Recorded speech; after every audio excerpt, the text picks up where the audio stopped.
Non tabina kay tiko nga buwan kalon siminani kwa. Balakot sisu na iwalin lang kaketa nga. No mo itabi na bang bauta. No na itabi na kalon na taka-takamana.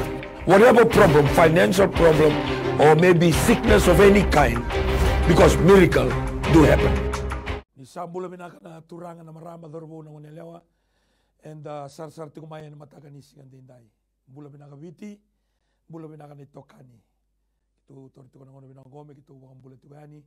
Na ada tali, na ada nimbula, na ada ninganga, seko na ada ni ngoni turanga o Jesu Kristo, ena singa binaga di kwa. Tau manda, enda na kinda bagati ko na kaluli mo na tambu, na buni kandina, na itoka ni binaka, na gas ni buli, na daw bituberi, na daw bagati ngoi. Totoka ni tiko patakiki, enda ena mataka ni singa indai kito na bingkara bitugani, kapagatan lagi na, vi kemuni na sarsa tiko mai na Facebook live, na My TV page, kapagatan lagi na, and a television set and bi matabu vale una suriti kenda men dalo betanga nalingan de matau me kinda bagi mandanga nakaluli buna lo tabu na sing binakan di kuwa rua tolu Holy Spirit, we welcome you in Jesus name. Autor talangan ngon binanggo mo kinda bagati ko na non rombulan ito kani rua na bundi bola lebu ni All Nation Christian Fellowship tiba tagi kenda talangase Joseph Tuitonga turangan ni nabanga solebu maimbua takita makatiko na matakan ni sikan dindai susobi takatiko mai na angka lebu ni All Nation and do na oso ni wakata nga pakital tala and matakan ni sikan ni kuwa na keni karua tiwa tikikenda o Reverend Dr. Puate Mata turangan ni lomaibuna viria initasiri angka lebu ni Apostle Fellowship International napaka binibina kina pakalibuan na turanga matakan isikan na indai kemunirani sabar tumai ro bulan-bulan orang na tamatan ni kaloro ndambe tiko na sirvina ni kwa kau bakang bauta na vika kede ke tu na talo ta ni kwa sa thingo mo minomu no no ndambe to mai kina ena sirvina ni kwa ndambe baka bitamani ndambe baka bitinani ni sa tukuni na masulaki na tobi mate se non da banua tarami na screen do na turangan ni matuku mailau tiko i nabi wakau non nadaga tiko kwa nabi mataka magongo ni do daga nabi masulaki do toro boleh kasaramai tarasarangan na screen nano na bakang bauta na kalau kane volta boko sa toro na kalau me bakang bauta di sambula ko kwa kito na ni tuitabi nga na masu no muitabi na bakang bauta no na itabi ko ya na daga mana au bikin da bagital tu nga bikin da na ngoni buli na university ni deba kana presidendi Mr. Nangarse na muno ko ni live iti ko may kina na siga binangani ko. I take this time to welcome the USP student that you are live this morning and praying with us and committing our nation Fiji to the hand of God Almighty. It's wonderful that a time such as this at 11 to midday that we can come together and God is using the platform to pray for our nation, our leaders, our Vanua, and especially the body of Christ. So I take this time to thank you and welcome you, a student of the University of the South Pacific, for tuning in and be with us this morning. Not forgetting other people that you are tuning, that you are non-Itoke speakers. I take this time to welcome you. Most of the prayers and most of the discussion will be done in Itoke language, but we are rest assured that the Holy Spirit will interpret to you in a very, very special way. Tomanda, kita bagati ko ng bulan ni Reverend Joseph Tuitonga me bakang bulan man dabi weekend na matakan isikan din dahil bago si weekend na All Nation Christian Fellowship. Talang kasi, Joseph. Nakatumanda utar nung nakatakan na kalu ni Suleto kinyo ng una. Menda may indambi kinapakanggo, menda napakandintin taka na dapat na kalu na nondang bula. Meron ni bakang bulay kinondang puno, kung tatang ita katiyo na besinga. Utar talangan nung binango, mubi kinta pagirarampan na itigin niya ng Ikaristo. Ni barang ito kumain na matakan isikan din dahil. Ni Tumas ni napakalungat ay community ko nakalu yan ang matakan ni signi ko sino sar-sar ti ko may bakatalaka do na kayo unggay ti ko kina nakalu masarap may na program monggo manapakan din ti ko kina matakan ni signi din dai ubi kita bagiti ko nalam ni song luto na All Nation Christian Fellowship kimuni na turangan ang gasli una tapangan hindi ro kina matakan ni kuwa sa kita bag community ko na turang ko Jesu Kristo kimuni na ital-talangasi na taltalan do ni bingarabi lo ni mata bubali tama na tina dorobo ki kimuni nangon lalay Sani kenda begitu na mataka ni kuan nata tali nono ni turango tisu Kristo. Ni taka ni nabuki kenda na kaluna prokara mongo. Minta na pakan din tati kina nona kau na ngonan renre ngonan boleh endala ka duro mutiungo. Ni matikina umay tabut ko na bos ni biketa bagi raramba. Eno mataka ni sini ko baklo ngati kenda na turanga. Na boleh talaga sa Josepha tuitonga. Wuni bola lebu ni All Nation Christian Fellowship e witi matake bura-bura. Talagase Reverend Dr. Puate Mata ni bikin bagi manda na nonda bunolo mano biti kapag usibigin na isong sogoloto. Binasa lebu talagase at urono. Me nona na klo na langi pagoro ko kile pagrinaka. Kakeve bugodoringo mero ko bindu no. Hallelujah. We come to the Apostles Fellowship International. Kem no matamo se da ke national basibol. Kem ro da bola talgesto do autoridade kem de sosoloto. Ena matadai. Se tengo da previo cani ni borno tu mai. Ne bi matoloto bakari so. La bo lebuna bi to ko ni bi to cani. Talgesto doko. Bi sosoloto na katamo bakari ta bi kamni. Bina sabo lebu nan do bata nyango kariso. Kedu sabo ko modo ndende ndo tenen do na singa. Kau wana kro vi katto do dangan tingana. Na mos do nga en walia en semitaro kina na klo. Bina sabo lebu. Na walebu talaga se Puate Mata na baka bina kina baka libuana turanga na sigo bina kanikua. Gona nona itubutuba na kalu. Nona bibo karo tenga na kalu. Na bibo ke lulu tau doko.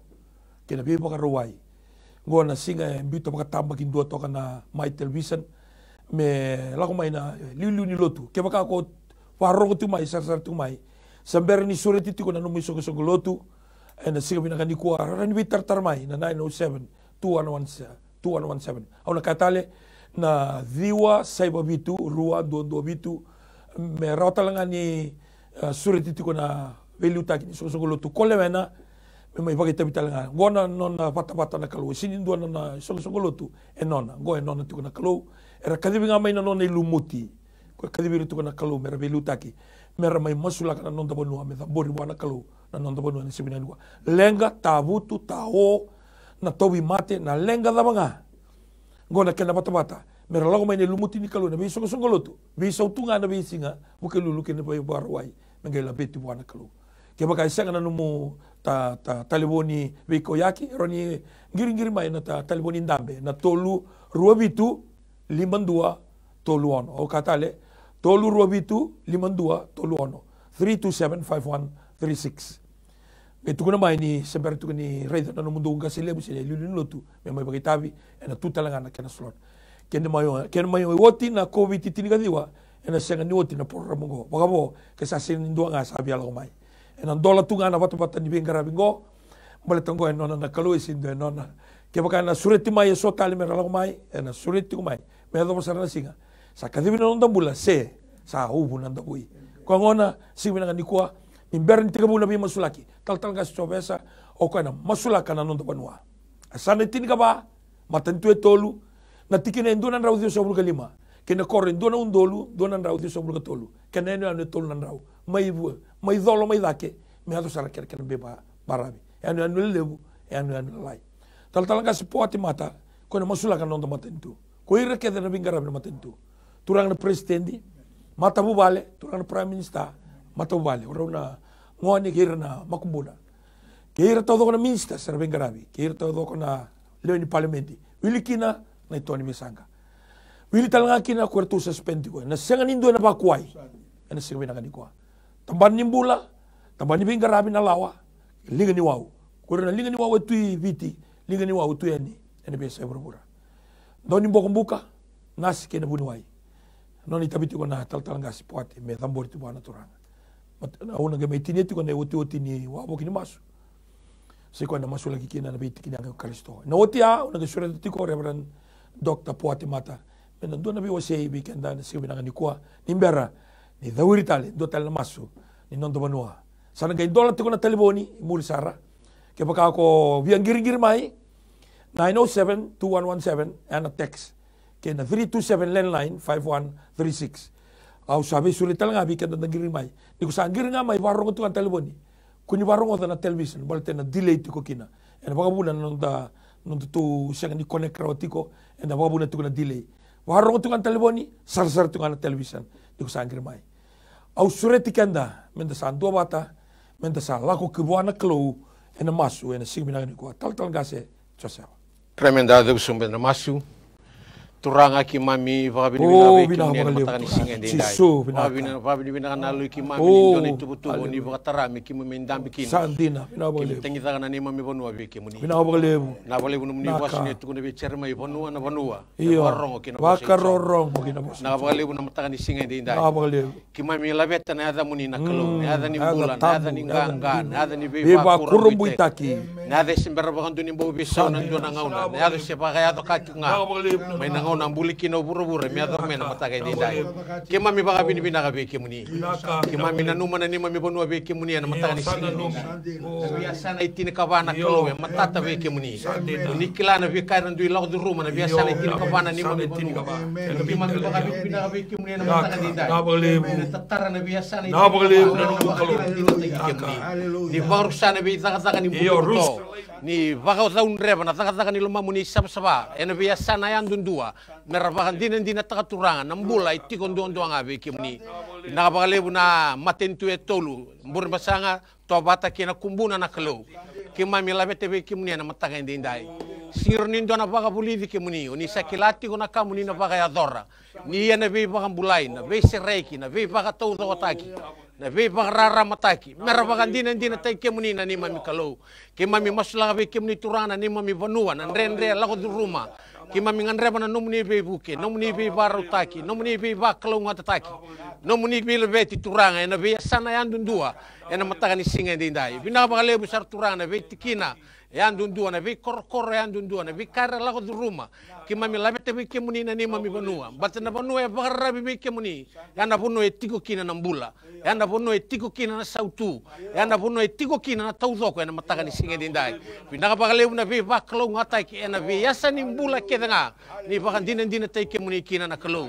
pindah bakal lebu na mataka ni singa dindai kima mitangi ta katiu na ni mami bonu ambatani kima mikelani senga ni ndona nguni sala ero ni mbula kina be kemuni ndondonga na ni mami kalo mbula to kemuni oni akaya o kemuni ngana sala kemuni ngana ndina kemuni ngana mbula na mataka ni singa dindai pindah bakal lebu na be bakar utaki na be bakalo ngata taki kima mi baka bini binaka takatiku na katukuno tebi na tui soba na ni mami turanga na ni mami binaka sabu nga mai be kemuni na binaka ni mami banua itigo na ngete ni linga muni binaka baka lebu na be baka rautaki na baka lebu ni dola na be katu butu songo ena ngangandri be baka tortak ni biasa na yan dundua na kelo ni baka ya dola mamuni kina na mataka ni singa dindai binaka baka lebu turanga na mataka ni singa ni kuwa Waro taki na ada muni saba cisu na ibang bula.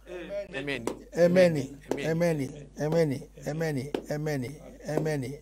Napakalibu turang. Naka. Sa tokol ng gangal mo todo sa damani. Nakapakalibu. Batan ni mi bonua. Amen. O viti me bula vekamani. Me kakuna kaluta ni viti ko ikamuni dondong na kalu. Na boleh ni serong masuk tiga nak klo. Ni sini tamatam ni lasu. Kemuna klo na kanju kaya ena bagai dori. Na bosa todo rame temen ngusumi na klo ni sini lesu ale veka mari. Ena bagai dori na kani nek na bagai kuni satrai kani bagai sabi naka veka mari. Alom. Ngau nungu klo. Ola beta taka veka mari. Na mati tu. Kena bilo taki. Temwa tura na presidenti. Na prime minister. Attorney general. Na speaker na klo. Iri todo na bilo taki na minister. Tole bi songa na klo. Tole bi sanga. Ena mati. Iri todo ko. Iri todo tutu na bilo taka na mati tungo. Kana mani bosa. Na mati tu. Bika kita nga. Ena baga rongo bika bari. Oh hallelujah. Mati tu ena baga rongo bika bari. Sata bori sata tole bika mani na tumbo la bilo taki. Ni vei baga bukui. Ni vei baga mo tu taki. Ni vei baga kile ga taki. Na buku mai bika mani kwe sama. Senga buana vei baga diloi. Senga buana nduin buku mai taki na buku sama. Buku mai kebuli na klo tigo kina.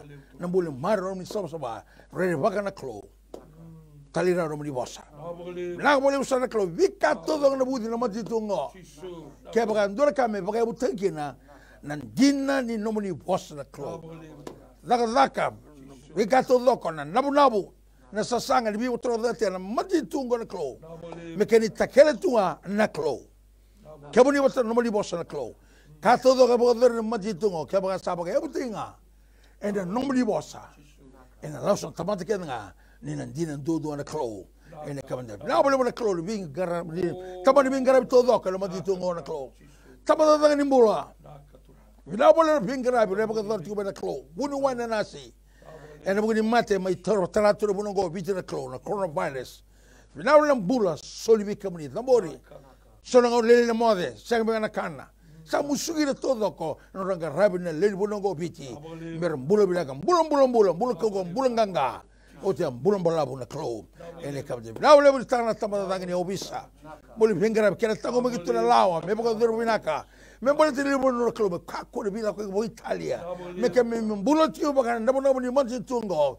e daga na bono ni manti tungo bol di kema me libo no me ke bina me ke ka ko ni dakina so le bi ke me libo no me ke mo do tele rawa na bi ka do sa tutto makina manti tu en sabata di lobi se li ke me na club me ke me duwa me ke me boka roko en tutto ka sa boka duro me bi to sabata di lobi sa en ka bi de singere bi de na club sabata di sotia ira todo le vingara bi na club sabata ni boko buka o dinga na klo do porque temta que ni dang don lenga tu bukoso ne mono klo sa da mori to do ko bi kamuri oh hallelujah tatro no mulega ala roma kenango ta do to do me ba do ro bi kamuri na kaiso ne kamuri ina le mono ina le da na klo public service commission oh hallelujah nang tambani mati tu do bangai rabingara bi tu ndai au sa numeri bi kamuri na klo ni soliver bulle bo sota bondende Meloti umaru na klo. Bimbi ni tabi. Dendre la walako. Oh, hallelujah. Sada mena ngauna. Sabagasa. Sanga mena takataka. Tarabi mani lora. Ene kabenda iwi. Kabudi na klo. Ibu kanjete na matin tungo. Nikuni sa. Tunga na klo. Kabudi na klo ni. Sauni taru kedanga. Kabudi na klo ni wali lenga kedanga. Sindro kan dendre vi kabudi. Kan dendre vi kemame. Haro vi kemame na kuturanga. Ene kabudi. Sada mori vi kemame. Matin tunga kele vi utaki. Tamani vi ngara vi todoko. Leni bonu na kuturanga. Ene kabudi mera maroi. Mera tangomaki. Mera virimba iti na klo ene kabudi dai. Ene nomani kaukawa. Me umbin rambola. Nomani nra. Sabasawa na klo. Oh, hallelujah. Na bolebu. Na vi ngara vi sama ibu kaduro tiko. Ene matin tunga.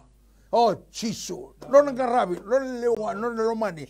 Na leo ni bonua men biu be kamri. Me lute ki tio na bunongo na klom. Me berto na bilute na mati tungo. Berto bilute tu na nomni lewa. Ka kuna na to lewa. Me adanga na nomni lewa. E na mati tungo na kloni. Sa adanga na nomni lewa. I buru bonongo baka sa. Daga ti malangi. E na shiriki. E na tasiriki. E na matata. E na madala na klo. O i kimana klo ni matata na klo ni madara. Na to boka tutu na mati tungo na klo. E na matata binaka. E na sagini buawa. E na sagini mende. Sagini buawa na klo. E na matata binaka. Ni kimana klo na klo ni matata. Ke na klo ni madara. Binau sara. Lebi kimana mati tungo na. Kele bilutaki. To na bilutaki maidake. Bote kwendundo e muri. Sa mbiuto dara tombolo vikimani. Merto bilutaki. Merto vitumeri. Merto zidbaka na mati tungo. Me bakasanga. Me mati tungo. No me lewa i burubungo. I vitungo bakasa. Ada timu malangi, moni vaga roro tiki na klo, Chisu, lebo bula, daula lama. Amen. Coba na ni mami kalau ke mami baka bina bina kabi kemuni, bingangkan di masu sadam bagi bi kemuni, singa bina kani kuah. Masulaki na ni mami banua, masulaki na maten tu belu taki, masulaki na bengarabi, ke mami sabaka bina bina kabi kemuni. Balda no muni bose kabi kemai, ke ni mami baka tahu ko coba, ena segana kana albi kemami. Baka dabori kemami na banua bidon roka, tumberi kemami na batin udi wa isandro no malua. E baka bulan taki talemai na longu, tumberi na ni mami bulan sal dono ena buku ni adamuni ke baka ke misala ko sibita na buda ni alo ni mate ke mami na sanga ni rerba kana da bal ke muni sati ko batake ke mami no muni tito ko ke no muni matane kilangi ena baka rauta ki na tepeli matai ki ma matana ni mami meda ke mami na kana ke mami marau lumuti na uli ke mami na ilumu huambal na mami belo ke mami na lako tiko ngana no muni bale ena be singa ke ngani ni mami mula o ke mami vaga bina ka be ke muni mbaleta na vinaka na taudoko na vaga dengu sa lago ngama be ke muni Ke mami sa paka pina kataga na singa bina kanikoa. Na nomu ni lotu sambula na bonongo. Bina ka paka lebu turanga na rarama lebu. Ka tandu mai kina ni mami banua. Mai sayabu na muto. E kaulebi na kana tamata. E kaulebi e mboko pakandua na lobo. Kei na moto. E lutu na moto. E na singa bina kanikoa. Baletanga na dina ni nomu ni bosa na ni mami kalau. E sa ni mami tabi na kawa tamata na ngaunango. Miki mami la veta tiko. Waka tusatiko. Ni o kemu ni ko ni sa pakabuna na kakenga. Nomu ni bosa ka kesi ni tarana vale ko choba. Iera na wada wale na matai. Keba ka senga ni ni andraba na koro ko choba.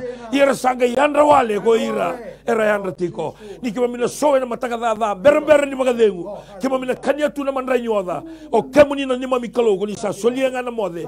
Kei na magadengu ve ira ko ni salomana. Me kema mina lago tali gibe. Me kema mina roli gibe. Kema mina lago lo mala ge no muni tiko tiko. Kema mi tiko bura tutu ni pa muni. Kema mina lago sombu gimbulu ko ni sa tiko mai kina. Kema ka kema mina roli matana ka dua. Kema ni sa tiko talaga mai kina. Na ne mami kalo. Me kema mina lago gibe na ni mami kalo. Kema sa tambora kina na no muni lotu sama. Oh, may kambasi, may bagarawai, may takele, may bagandei. Ena ni mami banua. Maleta na sisawa ni kalau e se buku nga, may na buku ni tamata. Na nona malu-malu mo na kalau e se kaukau nga, may na kaukau ni tamata. E kaukau be China, e kaukau be Amerika, e kaukau be Rusia, e kaukau be India. E mbiu wata na tamata kede, kena buku kede. E sengangani lobi kemuni na ni mami kalau. Hana buna ki mami tangi kina na tamata lotu. Malena mo ni boseka, kuira nungu tamata, baka tokai na dangu. Mera baka malu-malu mutagira. Mera masu. Lago tani mai non ribalda. Mera lago mai biau. Au na rongoda mai lo malangi. Au bokoda non ribalda. Au na ngai baka bulana non banua. E na ngai ngara tu na matangu. E baka rongo tu na dalingangu. E na tiko ngai kene longu. E na banua sando thambo kina na masu. Turanga na singa bina kani ko sana numina lotu esele biti kertuma. Kena president Reverend Dr. baka dewa boss.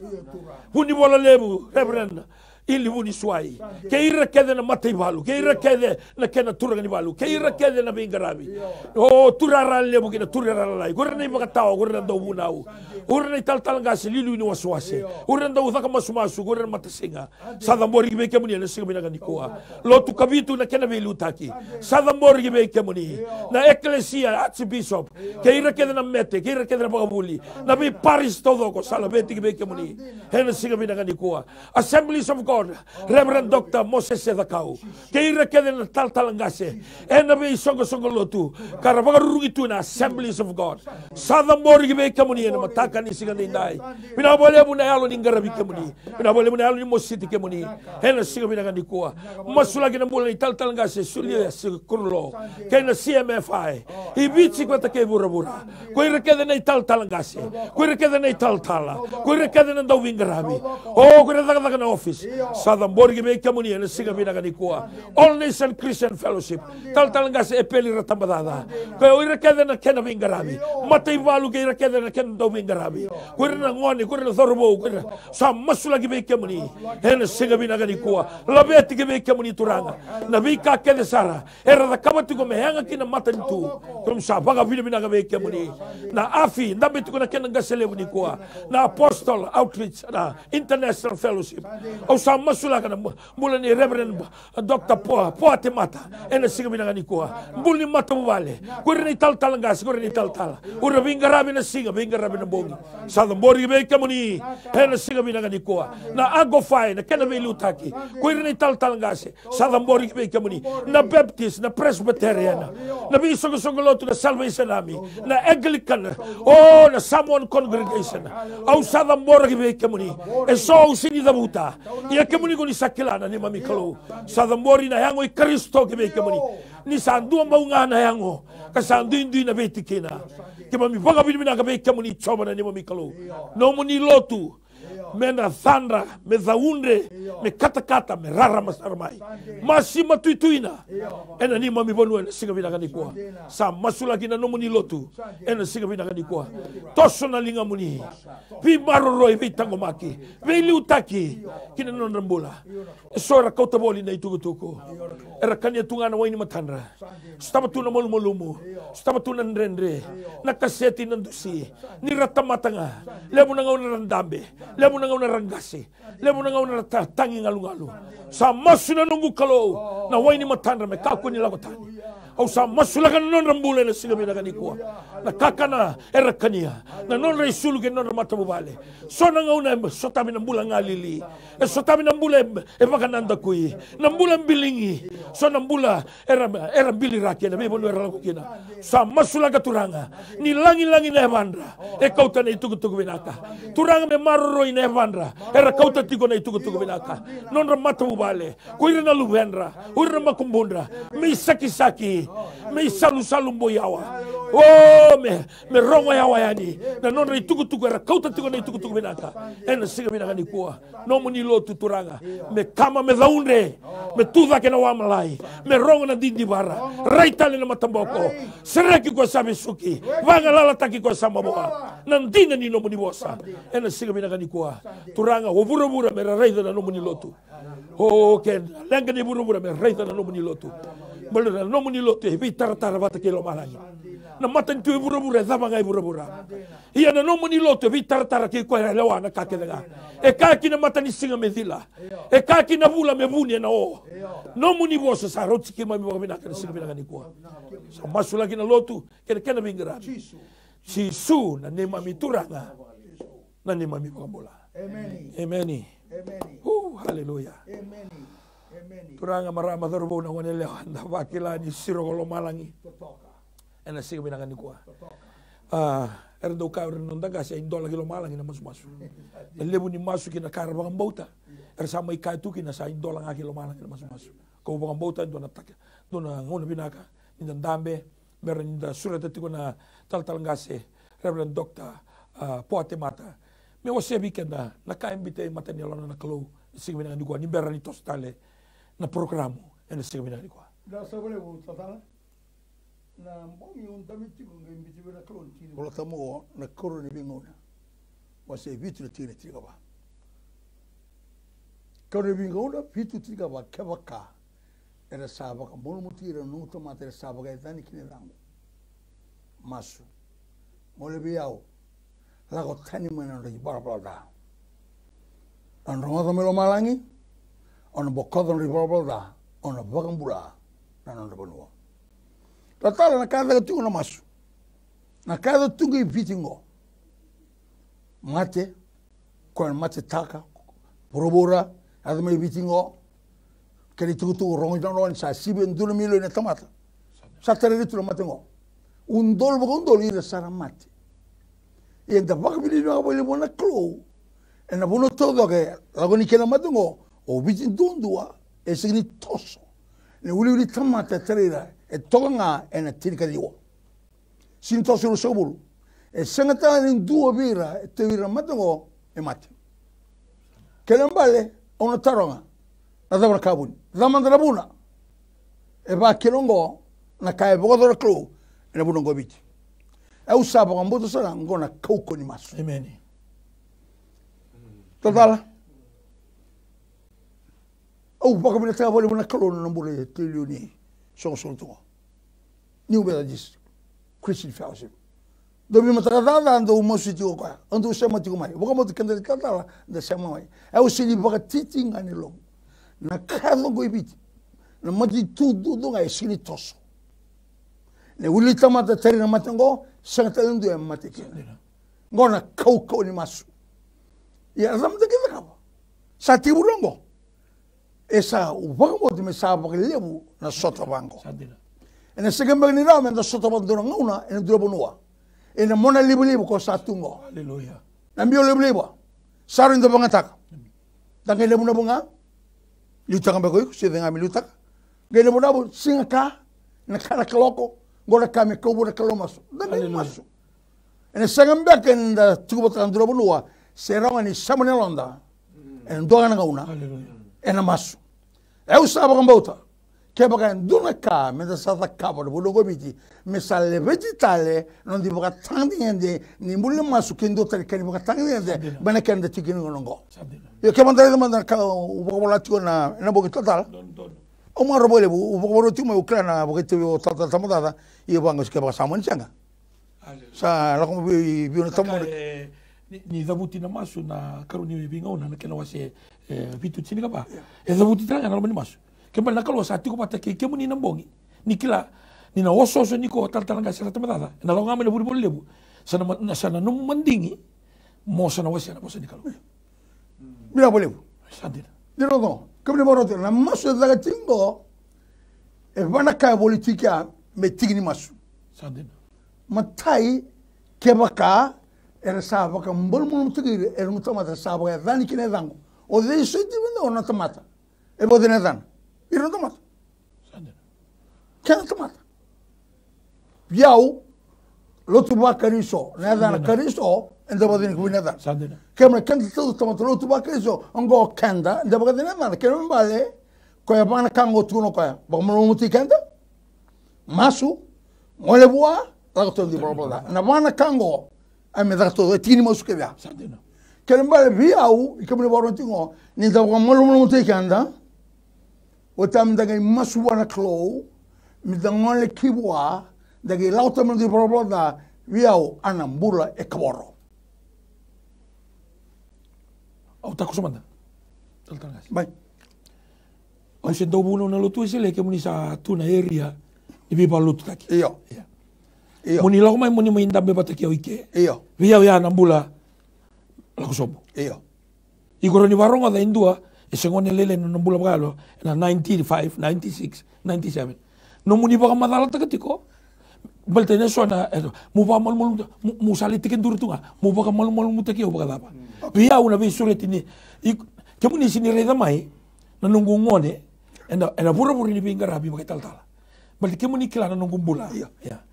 Ke muni ngai taura ena ndoka kina rokoba. Ke muni ngai ndambe ke muni barongo tale bindua ando barongo tu ke muni. Ya. Mu ba mal mutaki. Ya. Anga nambula ipoka mulu mutiko ya. Dona mbula poka serpa ke bondo mbula vikata ndaba tu tamato tu vakariso anan dondo ka bagalo. Spiritual pride. Spiritual pride. That's very dangerous. Kena mbale me kaba me poka tiki tolo bio kena gona klonde dai poka bina tabale kon sal kena mandingi biaka me wo sebi kanda. Na maso daga tingo bana kame bogadori. Kanda da bogadori kina dana. Nona tamata, nona ndingi tak, kenda ne utalei. Sadina. Ninda bako molo muti kanda, dangai masua, dangole bua, dangai lotan di bako da, daga tio ngoni masu. Santa masu tiko, minta masu ena yalo e kaboro ke la roma da sila. Ke me vale tala o ko sa singa ni biarida na casa da kauti. O ko sa biarida casa da ngango kaboro. Mas Na casa odi sangule da bako. Na bule kaboro ni borongo di binaka. Ni oseti no bosan bule kaboro, adama no bule kaboro, adama na bagadori, no bule sakaboro. O como te cante na taba woi ala pasi na Hallelujah. Na ngone kaboro kina ene bana Kristo, ene matana Kristo. Ni sakaboro, kani bolta ngai sera ga mitu tu, keni boitale, ngai mo sinita, o mo bolta do era sati kina. Keni mbale viau total, na masungo. Ke bandur kanta ngare mitu ni sera ni klo. Na kana ndetu mo ni sera ni klo. Na bule kaboro. Na loma da sila ke na bibi boro na isoro sa sini zata la klo. Santo bole kana klo bira samo lubo ni ronda. O baka sa mataga na ruwa na maso. Dona fari situ sana dua. Au sini bata ki kwaya. Ya, na mosa sini mo subo mulu tu ana mo dong toka. Ana mo subo ndoli ko ko no sa ba ndoli ko ko. Na no mo silo ngona klo. Kon fari sigori. O si bati ko. Au sini bata ki kwaya. E bala da dineti ko kongo. Yo no ni baka reuni lo na lo mai kaboro. Kaboro. Kani volta buni tal no tiko ko ndo rongo mas. Ko ngando rongo mas ko tal no. Sanga ko na kalo ge rongo di ko na ko ni bala da. Balta ngani kaboro. Ko ya bala don soliti ko ne ketini. Do bu nau kila tu volta. Balta ngani baka reuni lo na. E zakaba me kilekina.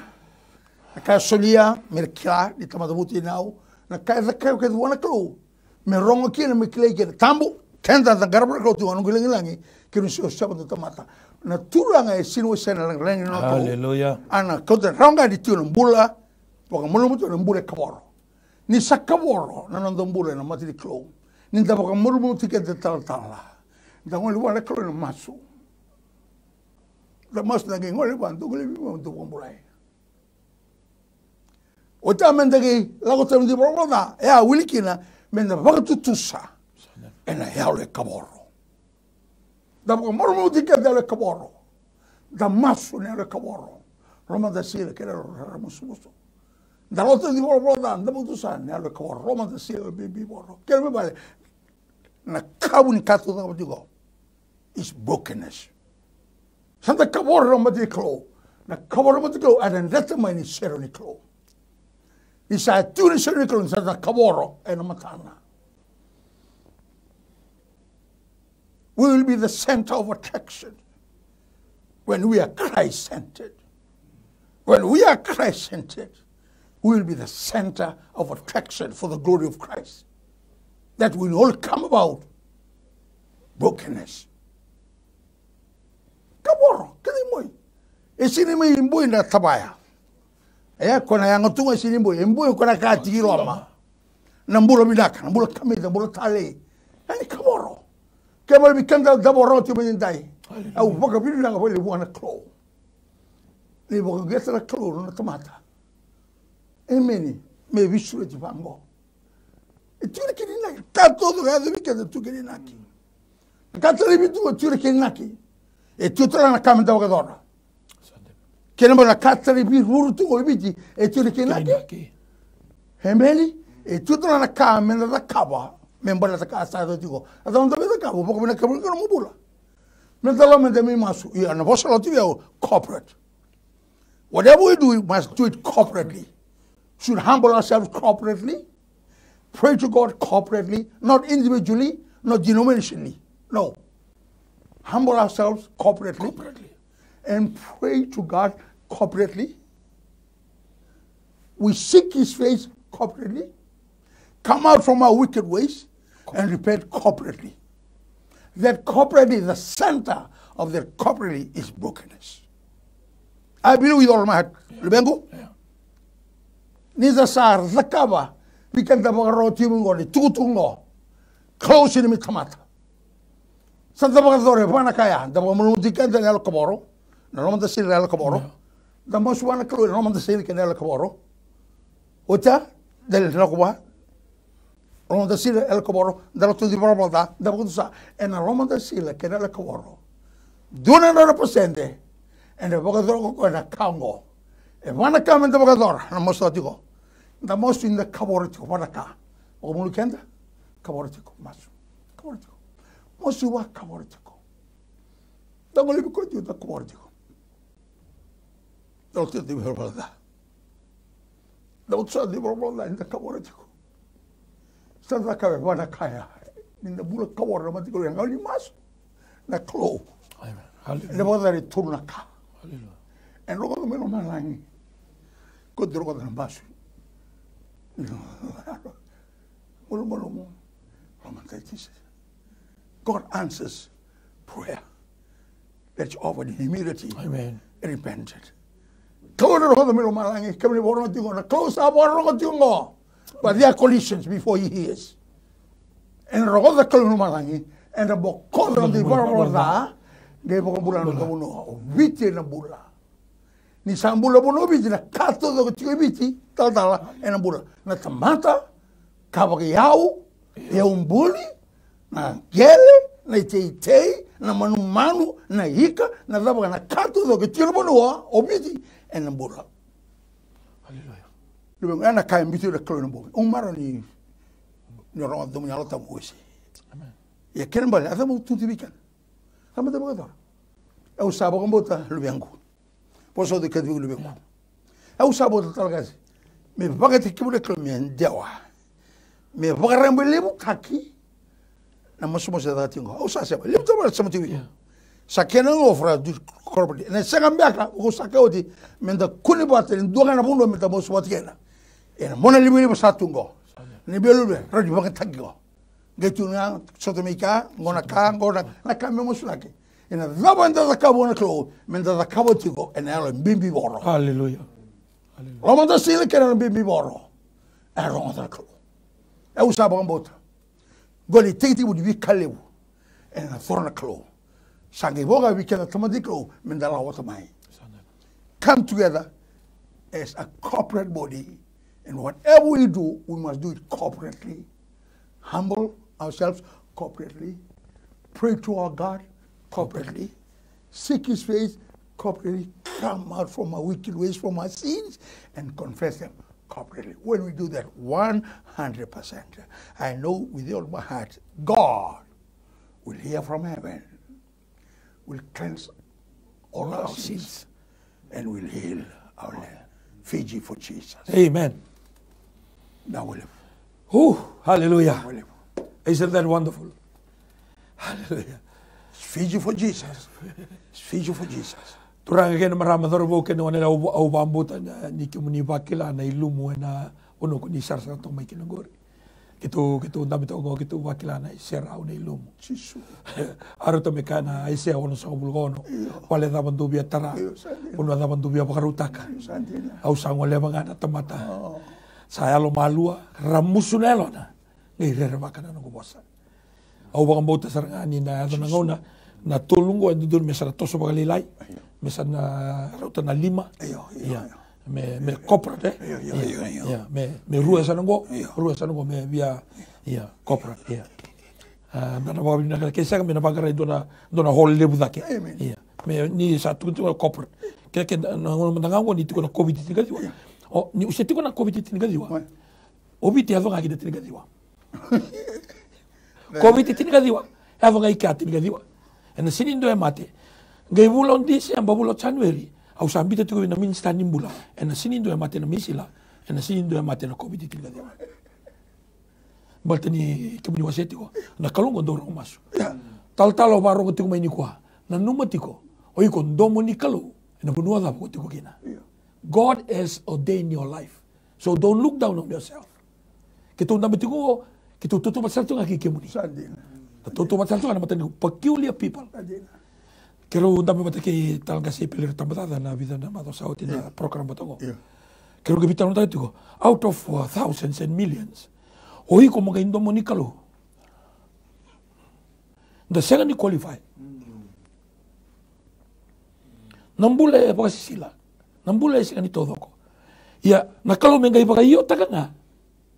Oi ko mamaino na ambassador. Saka Indonesia. Saka Londoni. Saka Washington. Oi ko no na ambassador. Nakalo ko embulia nakakena. Isn't that wonderful? Oh, it's wonderful. It's very humbling when you walk like It is. Yeah. It is. Nakao do libego. Mesatiu mesabaramulo de this corporate concept. Done. But we have to start from somewhere. We are starting now. Starting now. And improve. And enlarge the board of our tent. Yes. Get other people. And I have to tell you na ronit taraison na to program nambogi. Baltan lilibo na tugoy bale. Yeah. Over to you. We are here to support. Ko tu na turanga. Na numatigo nga na platform ko rin nom. Kembali ni rongo da tiko na revelation vir na tamata ni kalundindu ra lomai. Ontal tu nga na nungwa kilkila baltani. O ko sa kaviao. That platform is not yours. I don't have money to buy this station. But he provide. Ni ada na outside. Yeah. Kembali na tamatalo tu bakariso mikratiko. Ngona na platform. Sadin. Yeah. Nabuno na andun dimbe kana ni luto. Ne balta ndo na kame baka tawo taki kenda tingongo. Na ni luto. Sadin. O baka samata kana 2004. O bisi ko isanai. Ya buli tu ba Israeli ni tuna. O Manila ko Israeli. Kero bikila iba taki na commanding officer ko tu mai sanai. Gaisura to ka tal ko ko mai ngande man mai. Nungula ko ni ka orto ge tu taki awe na be checkpoint todo ko. Checkpoint todo ko. Nangono sa tu ko kina sa gayang bakiro nungula ba tal 2004 go. Au tal nga 2002.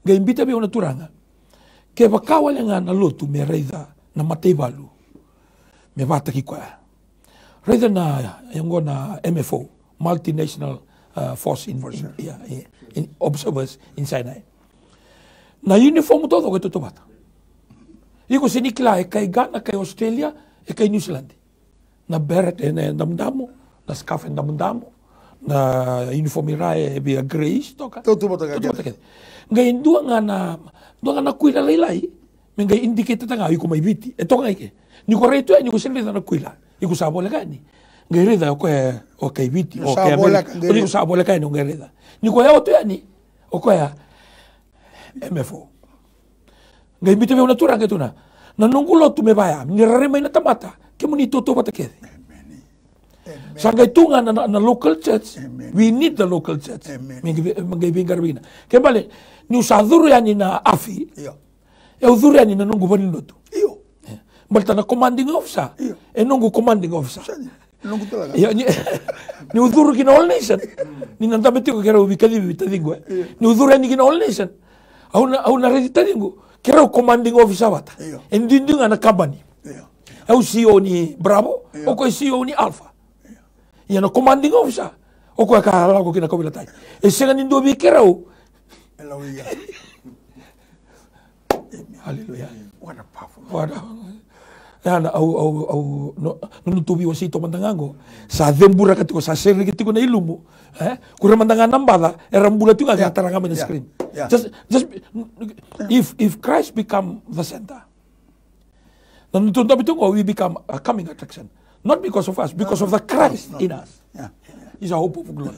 Ni rataranga na screen. Resintari kinto to, ratari Christ. Balikin to, tiko nga na taon ni screen may go. Yo Christ nga. E tiko ike, tiko na screen. Iya. Ningon ratatar may kina, sinitari poate, sinitari atu, sinitari chobesa. Ura tarasa nga, o kwa karu ben kabila tay. Ningon nga rataran nga inrona inanra. Kani volta matay ni pitan do tini kawal. Kuto sini bol na kana lawa. Silima sino kola. Kimdo ubole na. Ratale ni wani turango Jesus Kristo. May na ibala bala sesewa. Era baka dora tuna na mundo gas. Hallelujah. Sa sini to sorot tu masuk. Hallelujah. Praise the Lord. Nakangan dami kat meta kana masuk tu sawa setu. This is the core. This is a secret ni masuk. Mereka biasa mau na masuk. Mau. If my people who are called by my name, yes, that means all Christians. All Christians. Lotu Esele, Taudoko. AOG, Taudoko. CMF, Taudoko. New Methodist, Taudoko. all nations. We are all Christians Because of his that name, Christ. Kembali na direction ko. O baka sa mata ko new tarato na lesson ko rin at tinika tolu. E ado tiko tolu naka. Au sungo tolu malangi global warming. Global warming. Natural disaster. Ke ubaka uta na bonde. Me kanya na mundo bere. Food supplies. So tala na matelebu coronavirus. Ni ado tiko na tolu nakango. Me cancel na tolu me nakana ko sa na. My people who are called by my name humble themselves and pray. Turn away from their wicked ways. Seek my face. Must be done corporately with brokenness. Sarota me koni karuni bingo na kena wasi ruso ulu. E kadi todo saranga mena. Tosafati. Everybody. Era que mi masu tu basa ula singa basa ula mo. Okay. That's corporate prayer. Fast and prayer. Not only that. To Ninive. Na kalau kami baru seni bini uti fast ula singa. Gila na ba ko to Ninive. Na lola kena. Uli mata kena koli. Lola tanga na koli. Lola bul makau. Lola sip. Taudoko. Megay sini bukan buli ni bukan tapan kau. Megay sini bukan buli biti bukan tapan kau. If we who are called by his name humble ourselves corporately. Kembali gura taun to kukibiti ko na zumu angara tiko na bangara tiko ne wali nilang. Right. Yeah. Ko wali nilang ka satu ko iki. Right. And we will be the center of attraction because of Christ. The answer to all the questions, the solution to the problems, when we are Christ-centered, we will be the center of attraction. What's the secret? Brokenness. The glory. Oh, hallelujah. Turanggen maramador boken wana la unuita kan ko tararoti ko na rebu ke na wana na warasa ni kana kamati ko na kalu. Ni kati ko bikanda ni bola tabu. Le ruanga se le tol. Erto songo di bata ena dangu. Na inaki ni nonda songo di bata tiko ni kuwa. Balita saranga na ni ngoni turango Jesus Kristo. Ana indaki ke to bagambauta ni na bagaru zambori ando na masungo bikanda na biokani. No talaga ni biyo sa new bersa la ko na masu sar barundol talaga taliboni. Okay. Tomo sengo ke baka induna ka me sabo ke dori.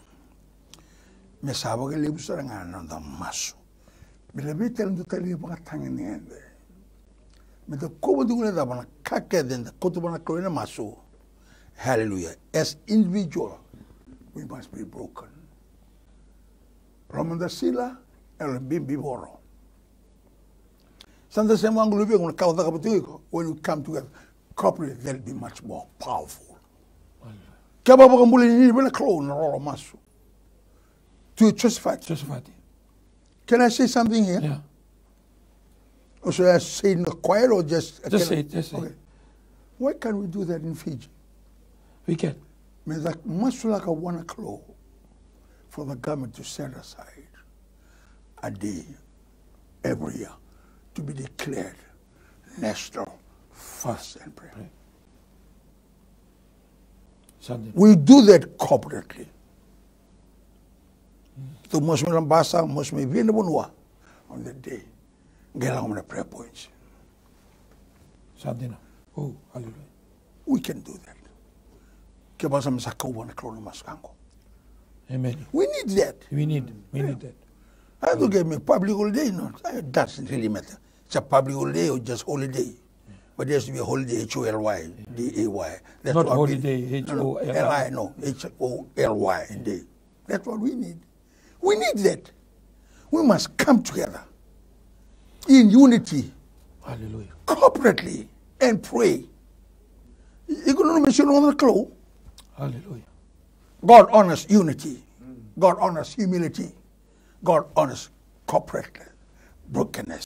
Kaua ni sulebira na inui ni tiko endua na inui o kemuni na ni mai mikalu na mataka ni singa ndai ningi biso tabi turanga na tanga elala na kobate elala turanga ni baga sinaita na ilololo mer baga dina tegi kemuni kem singi be mereda na singa ni daga kem singi reda na musni sau kem na redi kemuni ngana kalum blat no muni bosu ni tuku na choni tin kawati kadiwa ke bakandu redi ni sambula ndo na mbula talanga bakakina yana bunu ela ni kina na logo ni mate ke mami kem redi kemuni na kalu na bale buni tarana matani alondra mera redi kemuni na ngona ndre era logo duru mutiko ngoturanga mer na baga dina taga ni mbula tiko endona kalu ko se nona tiko na baga tulowa ko rawata na kaketanga na baga le besar turanga na nona tumbula na nona mbula na ngoni buli na kaya do tiko na university turani sa di Pasifika senga talindo na bunu hakim na kautakina kem sana kautanga be kemuni na ni mami kalu pinaga baga le turanga ni na viso tabi ni na viva kalu ngata taki ni na ndol ndolaba na vika tumba ta songa baga rota na vika ndendre vera ni baga dua batatanga na duin mera mai baga dina tai kemuni era bola tiko mituranga era siningan revi ke tou era ngandrevi kemuni na mataga ni kuwa pinaga baga le na viso tabi na biasa ni mbula kedanga ni baga dina tai kemuni vera berle baga dina taga ni kandina na mbula ni baga na mata be kemuni pinaga baga le besar turana mataga ni singa ndai baroro taginada muni sabsaba cisu ne baga mbula amen Masula ke matanga ndo na ngona lewa na bula dio tiko e tobi mombota niaba sa otingo e bana bula sa kai bula diwa e bana bula na bula diwa ya e mombota tiko na e bana ya dotale o peni duru tiko na acute surgical ward CWM kare tu ngona be masula ke ya kero ni tu bora na bula Ne tu klo. hallelujah Kemuni ngano na funu wai. Baka Filipina tan romulo bunu e kana nasiru bengara me baka ni resta matanga. E baka ala baka taba. Nano na kila. Na muna sama i taba kina. Na tamata ni ngai tibu chisu na bunu wai. Na bunu wai. Pinawa na kangane salo mingo na klo. Kona ngona pula diwa. Baka bomoto chiko na ngeti ni bana na klo. Oh, kwata na turanga pene tiu na cute. Nongo turanga kanu ni bosa ni tarana mani bosa eni ni bibu mulai kedo sana tarana mani bosa ike oni ni bibu mulai boleh bi peni batana marama na dai chiso oh lo kona ngona halo bula diwa na ngona ni bisa no kulingona bakata kulingona ndam Wato kotione cute turanga ni baka dei tai kemuni ndai ni koni se zakamana tiko ni koni se bibu mulai tiko ni servisa ko ni sa kokotinga saumbi na buloro ngono mninra rando zada kamana rando vivo mblain rando viva krumita kami birau man buranda no kana gata di bandao vinabole una ko ni tuda tamana mate kana bi kani sabados me kalvadi ka saoti sa dauni vivo mblai sa dingome ne pokamboto rombula sa keremi gona klon marama ngone to bi kwana na kuli mati kuli pato peni sa dingome na pokamboto sa rombula sa robole sara haleluya mani komuniketa sa pokamboto ruro kina no mninga kina klulangi pokaro kila pokaro binaka chisu le pombula dololoma amen dotale te na klasa tomo kento to ngona haleluya Ni tauta no na daka nga na Facebook. Kera undo vivala pale tani le lasa tiku kina ituba. Alu ni ndau ya lewa kina lasu. Kera be masulaki. Dua na kani karua nungumbula ni na mbula kina sudungu maui ndau musi tiku wakalevu. Au kera na be masulaki. Haleluya. Turanga ke mami babi bina katuga be ke munia na matanga indi. Na wakalevu turanga. Na wakalevu na ngandre tiku turanga bir na lube muni. Era ngandre be ke muni tiga na matanga ni senga ni kuwa. Senga talindo na bunu era bagara bitakin non rambula, era bagara bitanga be ke muni. Era bola mai, era teks mai. Bata nirkila na mbula itu be ke muni na kalau. Au sa masula ka turanga be ke muni na lulu ni mata bubale. Vango ko tigo na bikai senga ni bakana lama muni. Au sa masu ni tarana mata ni alona. Tarana mata ni alona turanga na matanga ni senga di indai. Varusana bi daga ni buto. Varusana bi daga ni bebi sugi ni bebi bakam bombula tai ni buto turanga. Tarati kuna nona mbula. Mai yato tukina na duin na lama ni mata bubali. Kima mi baka Pilipina ka buona marama tinangoni ngandre be kemuni na mataka ni kuwa. Senga talindo na ndoni be bakan dua batataki. Kemuni ngana ni mami kalowe na mataka ni singa di indai. Na baka lewu ni na bakan bulana mata bubaliani na bakan dua batataki rau. Sulebi rau ni alo ni bilomani ni alo ni rere baki kemuni. Miado na ngau na rona mi tukuni kataki na dapa na binaka ni ndua ya baka rabitaka nona mbula be kemuni. Na baka lewu sar turanga na mataka ni singa di indai. Na baka lewu na be baka bulai na be sereki na be baka tau taki. Koroni ngangandre na kalau kem sale bati go be kemuni. Na baka lewu sar turanga na alo ni ngandre be kemuni turanga na mataka ni ko turanga. Me baka seranga na alo ni ngandre maya ni sutabi ko baka kine na mataka ni singa di indai. Ko sing ngandre be kito sadabu to tene be kemuni na kalau. Ko bola tigo me ni ngandre be kemuni. Ni ane be baka bulai na be sereki na be baka tau taki. Me ado na ngau ne me na tukuni alo taki na ko turanga na dapa na binaka ni bara bitigi na mbula be kemuni. Na baka lebu sar turanga no muni boso ni ka turanga. Wer keder baka ra be kemuni. Wer keder lawa ni be kemuni. Erna senga ni baka mandu ataki na ndo na ngau na. Na baka lebu turanga tukuni alo baka rogo taki na da muni saba chisu na baka mbula. Amen. Haleluya. Oti tunga bal sa tambo kikeda toti ko na ngauna na singa binaka ni kuwa. Haleluya. O ema mai lambasa sa oti na due date. Kera tu mai na masulaki baltani sa lako sibita na singa endo dul me baksutuki na dua ya ke bilame endo lako tunga ba Italia sibita na no ngona ke na lasa ba murmura. Au sa kera sa me masulaki na bulan ni bilame. Haleluya. Nakaturanga chisu na bale. Oh, hallelujah. Emma. Thank you. Ena dai chisu. Na bale turanga chisu. Ni masungo ke borongo do tigo na masungo Emma. Tarato na kitemu. Na bale turanga chisu. Oh. Thank you. Keto sa, waktu sa. Sana waktu. We speak normal, smooth, and peaceful delivery in Jesus' name. Yes. Nongo klo nongo ni sulia. Ke ba koto dala se koto ba tani. Ni bitu ko bo do choba ni me aldo do en do na koto ngone. En do tala na sudu mai na klo. Oh hallelujah. Hallelujah. En ba sudu do na ngone ngo emango. Hallelujah. Ni berni romo ne singa inda. Iyo nakatura. Balongora singa ko ni salesia. Me ke me reke marokina. Me reke yama marotio boka binaka. Sa ta kosna klo sa ba sudu ba ndun endendai me baka rorto kila klo na turanga ya bilame kondo bila ko to Italia ba lelia hallelujah ngunya ngona klo oh hallelujah no turanga hallelujah selebiao selebwana alo rere ba kikamuni na vingona todo con trake na ndo tale na bilengona mirisa na badikitena me rere me tanga ni bonde tanga lona ale bele daki ale blago to abo dele abo Italia ni solimo na Roma to na Londei no le buco dal kilka mai be come na clode come da mi sa dopo na vila ko abo dele abo Italia sana tiwondua sana alma tua sana fuko sana kilaka sa umbi vila mena clo no men ramana buranda na ken geti le bana rando bebo ko nan rando bebo ndei taki nan rana klo ndo biwa so watagi ndo bi shrek ndo bi bangana taki me bukan buranda na ken geti le bana en vakila ko ko pa no bubale dura ka saya do bilame io saya do mole sa mai takoso chisu na ken srevi ko sara me rano mul me rawo sara sara no mul bibila me sara boleh usara me ko vinga ken klo chisu ne bambula daulolama Amen. amen Amen. Hallelujah. amen Weekend nga sa haliw tu na text sa tunggo. Hallelujah. Kaya baka nibiyang girmay, nanumatiko tolu rua bitu, 52 tolu ono. 325-5136. Na lubengu endau tutubi matitiko. Tutubi mate waka sauri sa tungai. Kaya tuko ka nabi masulaki. Dua ya. Na page tangango sa rombutunga kinala kere. Ni tuta sandau biwo tinano na sa biwo tinano application na taban nyo visa. Me binakatoko me reinstate tale. Kena katol. Ni tuta endau lasit ko itumba. Kena maramanga ni tu neba. Kera bi masulaki. Kena matai se ko na ni tuta sa biwo tinano application.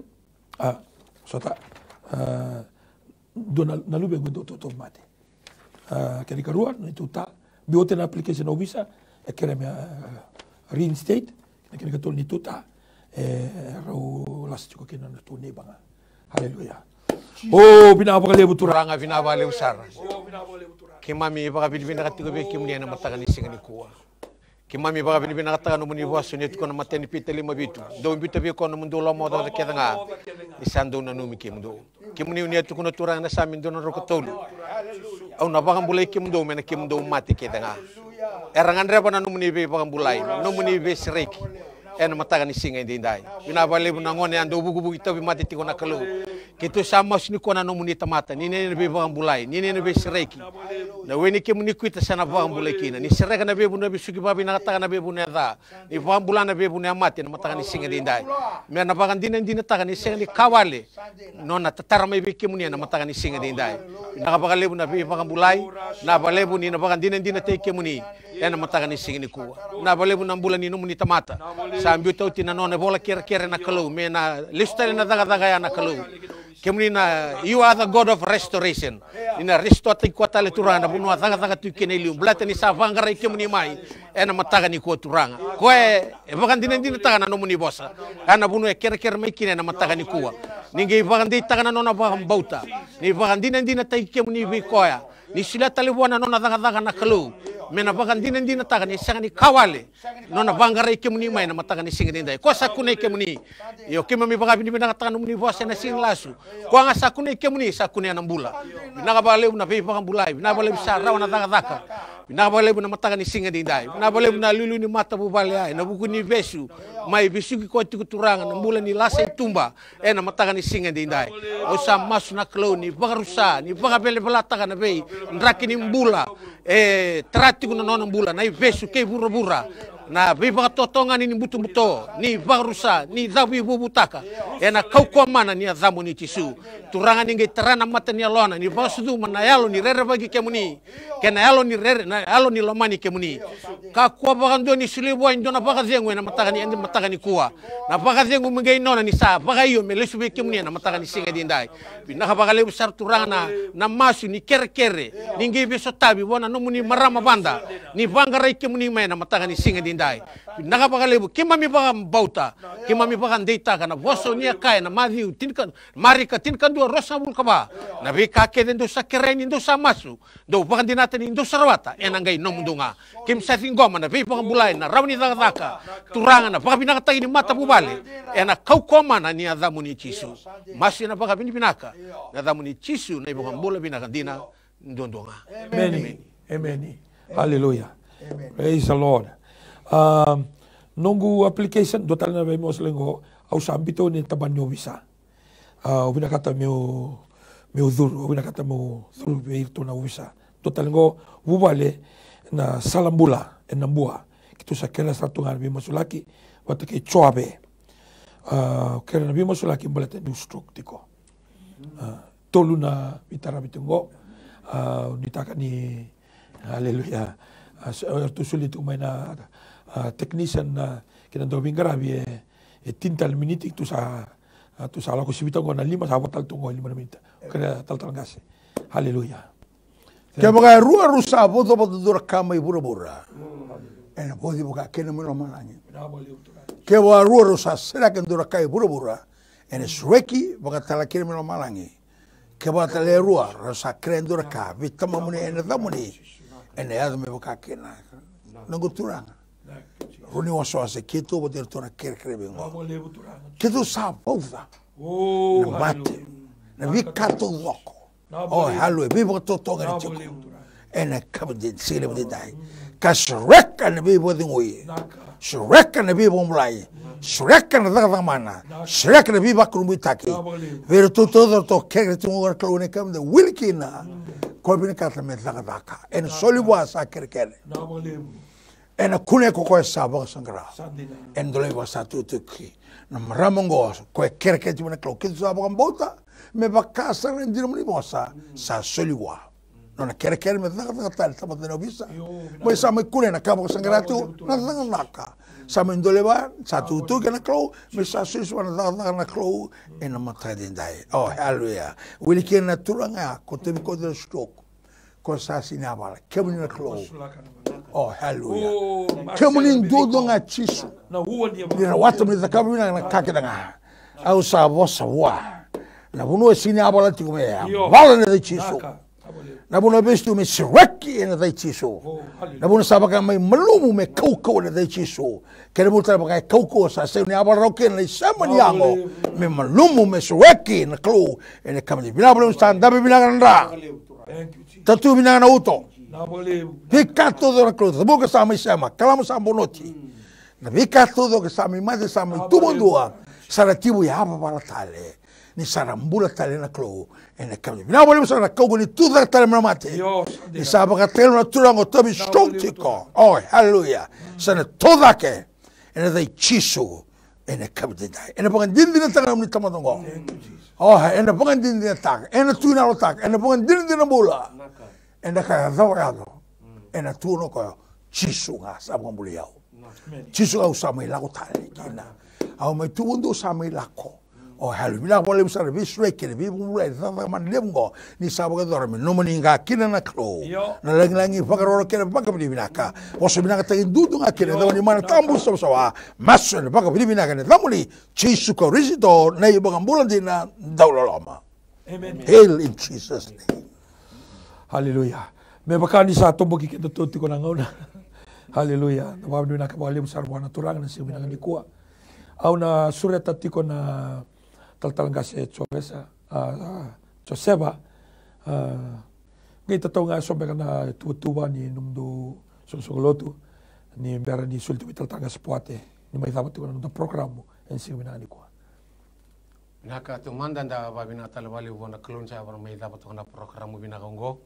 Nona batarati ko may yado na vital na matakan ni sila ko na masu nda ba ni binakin bali buona kalu en alam mga ni sa sungulod sa klase at na programo na bitu city kana belu to lebu kana singa tambu batini siya singa tingko na lutu bata sa na lutu nga na mona libuliba sa ni tag ni na bitu ko ni to ko may kina tratal na ba ni binaka na bi kinang Kristo ni barong ito ko na matakan ni kuwa kito biya sila ni to ba ni binaka na bali na bitu ko ni na balibu na biba kalunga ta kiting may namatagan ni singa dinday na balibu non dapat tung nanon alolo manakalu ameni talaga spot Rasa balibu ikabu na biokani volunteer when Apostles Fellowship International non do tubuto de madon sa kilebo netiko non do bio seti na moni libuliba sa bio libuliba na bi tu siti bululu lo telebu borombo ko menan dua kina ruana kloko Diongo na borwai sama tale ndo birongo di tale na mon libo na singa tambu mena chinandua kena rona kloko to wale mo sama mai ma se meri mo tale tingo me da poka songi bate vole lotu sera nda sama tu mai ni banga tatu na mo libo na kauna ngungo me da sama tu bo ndu tu kina ene kawendai o bibo ngitalanga bikemni sa taruti na kere tatalangase atu burono kono mo su bi mo tele lai Fikando todo graboro tu bai au sapo como mo se de chiso sa kere un go menda toso da mai menda sema da mai o heli sa la bona masu sa do bata el bogado ka na klo niklo mata Turangan marama dorbu na ngone lewa ndaba sarsa tu mai nikwa autor tu na ngono binango tomando mo babi na ta na klo ke karua o babi na ta na station go na mai TV mula ni Stanley Simpson watana kina na CEO ni mai television kerto na bingara bitiko ni vango na kenererai ena mataka ni singani kwa au sekatalanga ni ngule tamo ba ni mataka na rombula na tamata ni kalau ganga raunda bitu nguni kwa taltalanga se poate mata mai na Agofae International Fellowship Fellowship International katanga kina All Nation Christian Fellowship na budi bola lebu dabitu ko mataki kan seminani kwa ni rawani kitu mai bingarabiani ena ndua na uongo e bakanga 5 miniti kau bambota ni kemuni marau takatalanga na seminani kwa nama kamai na singa rawai ena rua talitiko na italtala mai na rua tal na songolotu ena tobole mena amena toso tiko kina me adona 5 me rua sarango mero ni lele butoka mero ni sotabiki na kabo toka itiko na corporate prayer corporate coming corporate fellowship ena seminani kwa ke sabatara na kalau na bata-batango ka thuruma ni nabi bale bikim do warong sa tumay loidake may ongea may namukilaw may mode como malo ambula na wali bo bankai sa matumay na sigo binangani kwa me do batalen non dangaw na kataraba haleluya non dangaw na kataraba sini kadua kina sini karona kaloko may turaki non da korturanga suba kitu sa pagamodiani kitu ka binaw ba lebu na semai binaw ba lebu biti na sema tikumai kina masu tikumai na sini kadua na kaloko moniti kina bagarawai. God bless you and have a wonderful blessed day in Jesus name. Amen. Nanondo binaka itiko nga buwana kalon siminani kwa. Baliko tisu na iwalin lang kakenga. No mo itabi na bambauta. No na itabi na kalon na dagadagaman. Whatever problem, financial problem or maybe sickness of any kind, because miracle do happen.